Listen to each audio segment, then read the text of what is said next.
Good morning. It's nice to be together again after a little bit of a break with other things that we were doing on Sundays. And of course, I was recovering from my little bout of illness, but I'm feeling much better now. It's interesting that Swamiji in the reading speaks of, he refers to Master's account of having Asiatic cholera, a usually fatal disease, and also talks about the light as the final cure for every kind of human condition, ill health, emotional grief, and spiritual ignorance. Because we normally, I've heard that reading, I've read that reading for many, many years, but, in our lives right now, we are faced with a fatal disease that's running rampant. And, Asiatic cholera, I don't know about you, but it hasn't really come across my horizon or my immediate circle of friends and family. And other diseases, every now and then you hear of something, but this is a very different experience. And in a way, it helps us relate to our, perhaps our elderly relatives or even our ancestors who had to deal with disease, beyond just sort of the usual ones. Of course, there's always cancer and other diseases, but we don't have that same sense, of course, of pandemic. And so to think of the cure, first of all, for oneself as the light, is very helpful. Yes, if you fall ill, it's good to to take the medicines and follow that prescription too. Even as Sri Yukteswar said, doctors too have healing power. But also remember that even as a protection in advance, to be deep in your meditation and to pray to God and to pray for others, all of these create a protection around you. And then whatever comes, comes. Whatever doesn't come.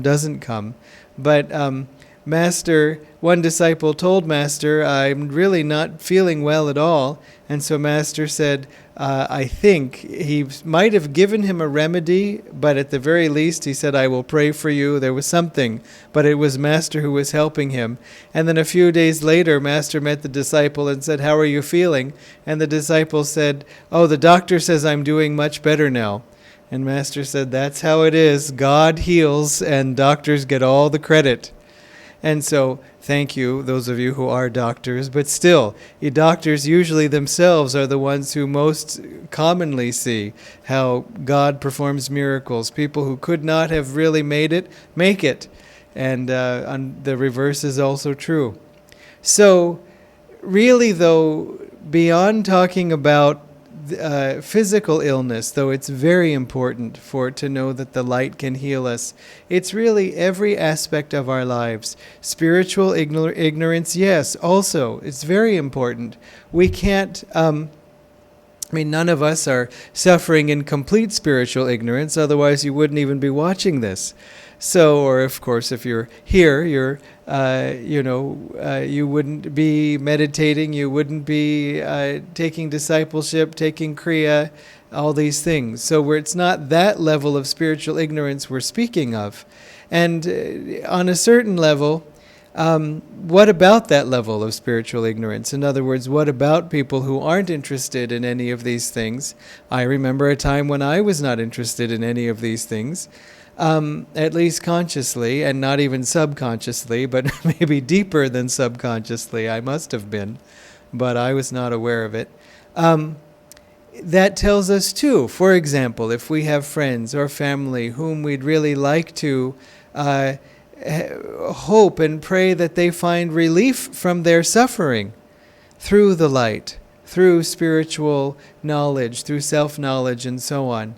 One of the best ways to accomplish this is not to tell them, is not to remind them, is not to constantly hold it before their eyes. I had an experience like that. A friend of mine, a relative of mine actually, was suffering from insomnia. And she said, I stay up all night worrying about my children. And, I mean, I wanted to point out that, her children were in their 30s and, married and, kids, either having kids, had kids. And, was she worried about like a meteor coming and hitting the house, or because everything was going fairly well? But on the other hand, I could understand, and also not being a parent myself, it was, you really don't have a leg to stand on to give advice. So, but she said, I'm staying up, I'm not sleeping, it's affecting my health. Then, of course, because my health isn't good, it's even harder. And then my children worry about me because of my health. And I tried so hard not to say. She knew that I was involved in meditation and all these things, and I tried so hard for weeks not to say anything. And then finally, when she, was having some particularly bad time, that was not the time, but anyway, I couldn't resist, and I said, you might like to try meditation, and just, almost as if she was thinking, I was just waiting for you to say it. There was just no point in bringing it up. She wasn't open to receive it. It wasn't the time. And it was worse than useless. It was possibly harmful, because the next time somebody would bring up meditation, she might say, the Van Damme, don't talk to me about meditation. It's just like that other fellow who hit me over the head with it. So we don't get very far by talking. If you don't believe me, just try it. You'll quickly discover it. So, but we get very far through prayer, through being quiet, being patient with someone. Sometimes if we've been after somebody for something, just the sheer fact of our backing off gives them the space and freedom to follow what is actually a good suggestion. They even know. Maybe you've had that experience, that somebody bugs you about something, and just because they're pushing you, you won't do it, just out of stubbornness. It's a silly attitude, because truth is truth. And if it's right, we should do it. And who cares who made the suggestion? It's not always easy for the ego to assimilate that, but after all, we're not here to honor the ego, are we? We're here to escape the ego. As Master said, whatever is pleasing to the soul is displeasing to the ego, and whatever is pleasing to the ego is displeasing to the soul. And I remember when I read that for the first time, I went, really? Just sort of, okay, wonderful. The displeasure of my ego I rejoice in on a soul level. But I had to admit that it was true, that often when I did feel pleased about something real, it wasn't necessarily pleasing to my ego. It doesn't mean any pleasure is displeasing to the soul, not if it's soul joy. But also, if we, for example, get something that we do feel is an ego pleasure, even then we can feel a little limited by it. Like, I'm so glad I did this, but what does that mean? If I get a thrill from accomplishing something, does it mean that I feel sad when I don't accomplish something? Does it mean I have to keep accomplishing in order to get that thrill again? And do I identify too much with what I do, that I only have value or worth according to what I do, and also according to if other people like it? You see, it does start to have that sense of outward identification, which means we are spread very thin, very far from our source, from the inner redeeming light. So the idea then is to say, even if somebody is giving us a suggestion, or as I was saying, if we're giving someone a suggestion, to just back off. We've said it once, or we've said it 100 times. The person probably knows what we're thinking. And to just pray for the person, to hold them in the light. And if we're worried, rather than taking that worry out on the person, I'm really worried, and so you should do this so I cannot worry anymore. Honestly, if it's just that simple, we will find something else or someone else to worry about. If we're having that pattern of worrying, and that worrying can only be solved by the situation being taken away, or that person correcting their behavior, we will just be in the business. We will be in the profession of worrying, a professional worrier. Maybe even an athlete, a worry athlete, superstar. And so to say, I'm not going to require people's behavior to change for me not to worry. I'm not saying we will stop worrying, because we can't help it. If we feel love, if we feel attachment, but anyway, I'll leave that aside for now. Then what do we do with those feelings? As always, the motto in yoga is, I don't know what it is in Sanskrit, but do what works. Be practical.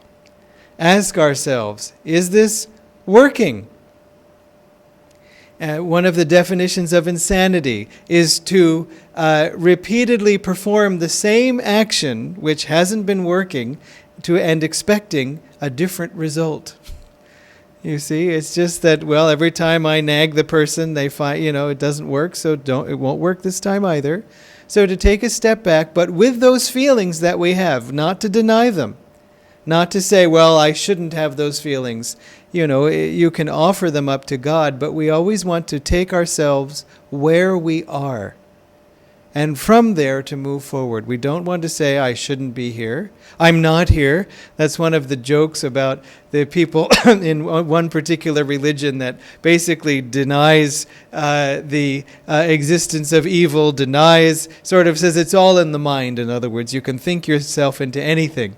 And so the joke is there's sort of three people in hell, two from, they say someone from, say, a Christian, a Hindu, and someone from this religion. I'm not going to give its name because I don't want to poke fun at people specifically. But this attitude that anyone can have of just by affirmation, I can accomplish everything. And so the Christian says, I don't know what I'm doing here. I mean, maybe I didn't go to Mass one Sunday. And the Hindu says, maybe I forgot to go to the temple or give some kind of, right prayers or something. I'm shocked that I'm here. And they both turned to the third person and said, why are you here? And he said, I'm not. And so we can't think our way out of these things. And so we can, as I said, not deny where we are in our emotions around worry, for example, for someone else. Just pray for them. And when you're not praying and you're doing something else and then that worry comes to mind, do turn it with positive affirmation or even a mantra or even a prayer. Master, please bless him. Swamiji, please bless him. God, please bless him. If bless doesn't work, then say, God, please help him. And if you feel your heart, yeah, I like to say bless, but when I say help, it hits my heart more because that's really what I'm praying for. Or, Master, please heal him. If you do pray for healing, pray for it to be all around healing by God and Divine Mother that takes everything into account, not just this ailment must be cured. We don't know always why people are going through a suffering, and they may be burning off karma, and it may be a necessary thing for it to go as long as it needs to go. But we don't want them to suffer, of course, but to just include that in your healing. Heal them in your own time, in your own way, or heal their heart, even if their body still has to go through this or whatever. Whatever. In other words, not we decide what the outcome should be, as if we know best. Because if we're praying that way, it means, again, we want this to be over so we can feel better. It's usually that. It masquerades as generosity of heart, and to some extent it is, but it's not only that. So again, I was talking mostly, though, about spiritual ignorance. If we have somebody who we really would like for them to come onto the spiritual path, or to not necessarily our path, any path, just because we know the relief it has brought us, then best to pray and to hold that person in the light and to have Master be with them. Master, please be with them. Be with them in their school. Be with them in their job. Be with them in their, whatever it is. Or if they're right here, you be with them right now because you'll be with me too then. But just have Master there because you know he can take care of it. You know he can find ways to work with the person. There was a story that Swamiji liked to tell of a guru in Delhi, I think. What was his name now? Gosh. Nayaswami. Nayaswami was his name. And so he was actually a master of Tantra of all things, and he said no one should practice Tantra. He said it's just far too dangerous. He, as a boy, had miraculous powers, and, so he came in with this. But even Ramakrishna found God through Tantra as one of the many ways that he found God, and said, don't bother, just too risky, much easier, effective, and safer ways. So anyway, this man, a woman came to him, and a mother came to him and said, my son is just wasting our family fortune. He's living a dissolute life. He's just visiting brothels and drinking, his days away. And I've tried everything and I can't get him to change. And so he said, well, bring him here to me. So the next day the woman brought her son, and you can imagine, you're going to come and my guru's going to talk to you. So the boy, you can just imagine how he approached him. And so Nayaswami said, so I hear you drink alcohol. What do you like to drink? And so the boy kind of said, the young man, I should say, he said whatever kind of whiskey he liked. And Nayaswami said, oh, you should try this brand of whiskey. It's much better. And so, you can imagine the boy's shock. And then he said, and you go to these brothels, and who do you visit? And then he said, oh, you'll find her much nicer, and so on. And so the boy came home to his mother and said, see, your guru has, endorsed my way of life. And so he was so thrilled. And the next day, he woke up, and he decided to get a job and stop living that way. And he just went on and was healed, was much better. And so Swamiji pointed out that in addition to obviously not just attacking someone when they're expecting to be defensive, but also that finding a way to reach someone in a way that they are open. Because once they are open, that's the way you can sort of transmit vibration. They can feel your joy, your care for them. That's all anyone ever wants, is acceptance, understanding. If someone is being very rebellious, maybe they're hurt. Maybe they're angry. I'm not saying that justifies their behavior, but maybe there's something behind it. And maybe you can either address that or pray for that, or at least know that, because it awakens our compassion for that person. But Swamiji said the Guru was able to, Nayaswami was able to send vibrations in, you say, almost on a carrier wave or on a sub-radio frequency or something. By getting the young man to open up, then he was able to get into him and to heal him. And so Swamiji said the same thing about Master. That Master always phrased things, the way he spoke. He said things in such a way to another person that would allow that person to remain open to him. In other words, he wouldn't speak in such a way to make the person close down. I mean, you can't always do it perfectly. Part of it depends on the other person also. Master sometimes, when first working with disciples, would say, you don't mind me saying that, do you?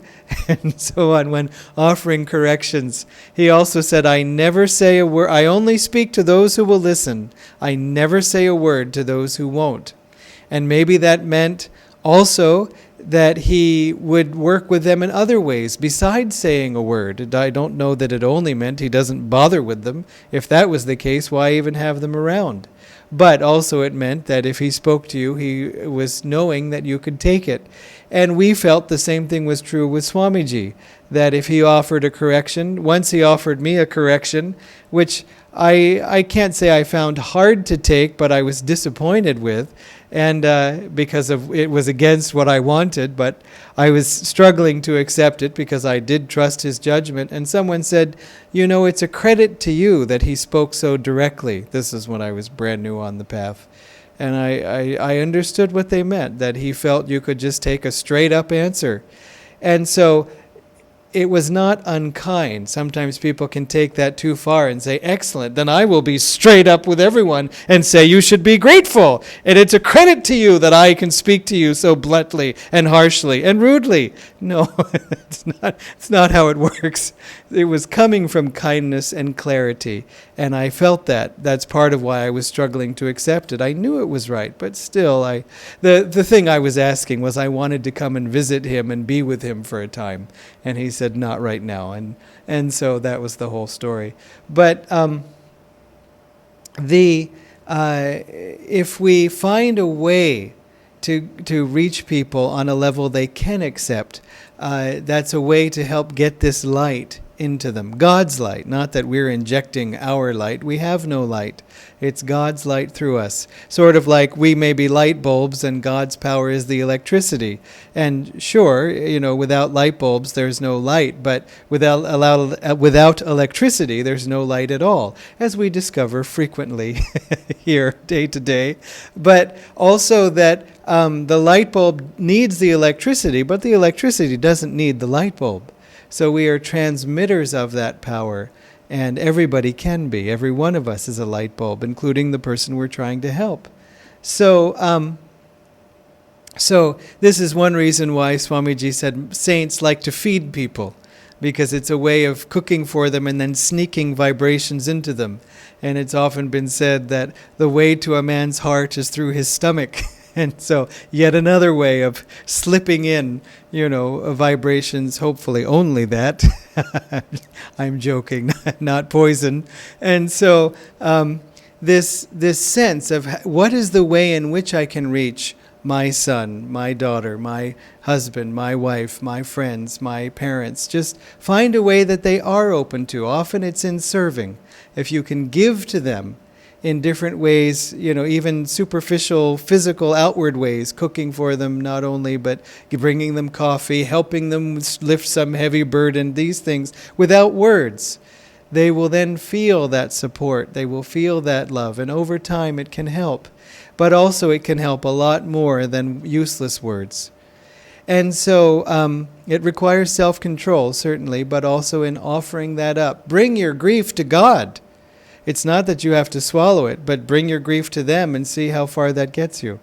Sometimes, but if you don't have that relationship, or if it's not working right now, find another solution that still honors your feelings. You see, it's a subtle thing I'm having to say. It's too easily can be taken into self-denial for the sake of everyone else, and that doesn't work. Self-offering, sure, but not self-suppression. And so then the last one I talked about, ill health, spiritual ignorance, and then the other one Swamiji listed was emotional grief. This one is very interesting, how the light heals us. On one level, we experience it through meditation, even when we first start meditating with Hong Sa, for example, and energization too, that we have more energy through energization, and we find ourselves, perhaps if we were a little depressed, a little stressed, a little sad, we find ourselves less so, partly because we have more energy. We just feel stronger, more able to deal with life. Emotional grief can really pull our energy down. And although dealing with the emotional grief can lift our energy, if we can find other ways to lift our energy too, then we find that even we're better equipped to deal with the grief.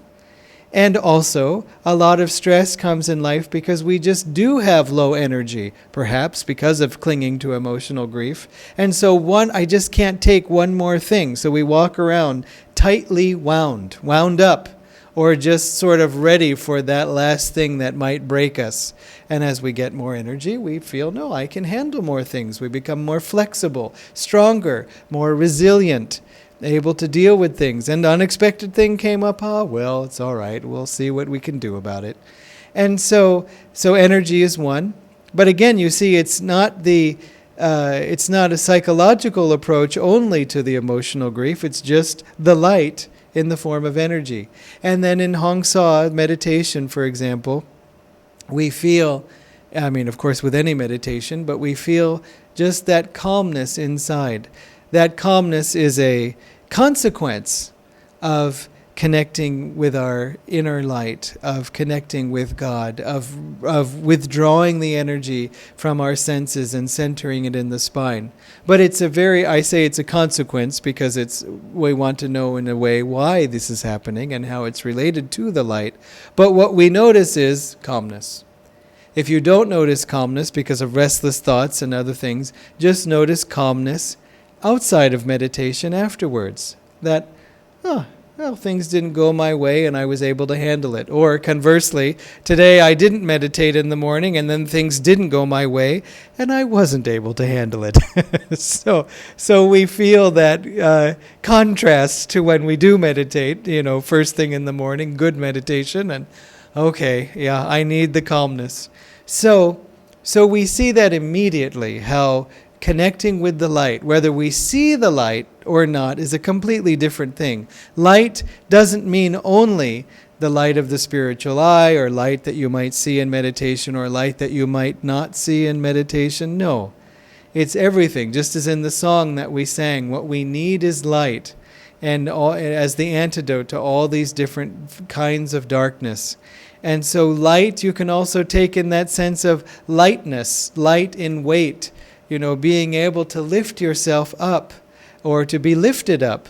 Swamiji had a t-shirt, sort of an oversized t-shirt that he would sleep in, that he liked very much for a time, and it said, "Angels can fly because they take themselves lightly." And so it's a beautiful thought, that sense of upliftment. So that's another way you can take light, because it's true too. Light, of course, is weightless. And so are we in our true essence. To identify with who we really are. It's not imagination. All of this is imagination, really. As Master was saying in that Whispers from Eternity, that I will weave creations in my dream, delusion, sleep, and so on. I didn't say it right, but those words. So the beginning stages of meditation, our early experiences and our common experiences, are that sense of handling our emotions through calmness. And so Swamiji said something interesting, however, which has taken me a while to really take in, because he on the one hand, he was very much in favor of working with ourselves even on a psychological level. From a yogic point of view, you could call it swadhyaya. It's one of the niyamas. Self-study, self-analysis, introspection, kind introspection, gentle, patient, encouraging self-analysis, you see. Even if you're going to just state it sharply to yourself, state it kindly too, or at least in truth. And to be too harsh with yourself is not the truth. So he said, in fact, this is one thing that the East and West can balance each other in. Because sometimes, at least this was true, it's true much less now, but even decades ago, there was more an emphasis in the East of just sort of, you could say, mystical teachings, but not necessarily working with healing your ego in different ways on a psychological level. A lot of energy had been put into that in the West, and there could be a coming together of both kinds of health. Obviously, when you have perfect spiritual health, you have everything. But until then, it is also helpful to understand what is the cause of my irrational reactions. And I notice that maybe I should be kinder and more polite and not paste my emotional distress onto someone else. And so this kind of thing can be helpful up to a point. And that's the thing that Swamiji also said, that even though these things are helpful and they're very much necessary, and if we're lacking in one, it would be helpful to bring in more understanding of that one. But we can also take it too far. And in the sense of psychology, he said very directly that I will sometimes, he said, analyze myself, or I'll have a realization about some kind of sort of crux of the problem, either in myself or in a situation, and I'll say, aha, that's why it is. That's the realization. And then he said, And then a day or two later, I'll be saying, now what was that? What was that I had said was the realization? And I have to admit that I have that experience too, that in going through some self-analysis, I'll have some big idea and I'll even write it down and say, wow, that's the cure, basically, and that's the cause, and that's the answer. And then, a few days later, I'll go through and I'll read, what did I write on Thursday? Oh, I wrote that. Oh, yeah, what does that say? Yeah, okay. Oh, yeah, I suppose so. It doesn't have that continued power. It's not that it's a wrong thing, but it's not enough. So, again, it's a hard teaching for me to put forward. It's a hard teaching that, for me, it took me time to assimilate. But I was approaching it from a practical level. I'm not saying self-analysis and introspection are useless. Obviously, they're not. Swadhyaya exists, is stated for that reason. But to remember that they get us only part of the way. You can think of it in terms of the formula that Master gave. 25% of the spiritual path is our effort, 25% is the Guru's effort on our behalf, and 50% is the grace of God. And if we are just doing our 25% of, just say, introspection, without asking Master for help, through prayer, through devotion, through openness, saying, I don't have to have all the answers, Appa. You have all the answers, you tell me. Rather than, no, but you see, I have used my brain, I have baked my noodle, as sometimes people will say, and I have figured this out on my own. Well, for now. And then, not only that, but 50% the grace of God. That grace of God is the redeeming light. Opening the curtains of our mind, opening the curtains of our heart to let the light in. To let God's redeeming light in, just to bathe in that light, to open ourselves to that light, to surrender upward, not downward. That's why Swamiji sometimes recommended, instead of the word surrender, which too oftenly can suggest a passivity. Actually, it takes great energy to surrender. He called it self-offering. He recommended we use this word, self-offering. That we can understand. That takes a lot more. So let's remember the redeeming light is always there. God's light is always with us to heal us and is healing us. Even if we're doing nothing right, we're not following any of the rules still. Just like Divine Mother, just like any parent is trying to put up with a troubled child, so Divine Mother is putting up with all of us. And so, we can heal faster. We can be free faster if we say, we don't even know what to say, but we say, I want this. I want more. I want healing. I want you, God. God bless you.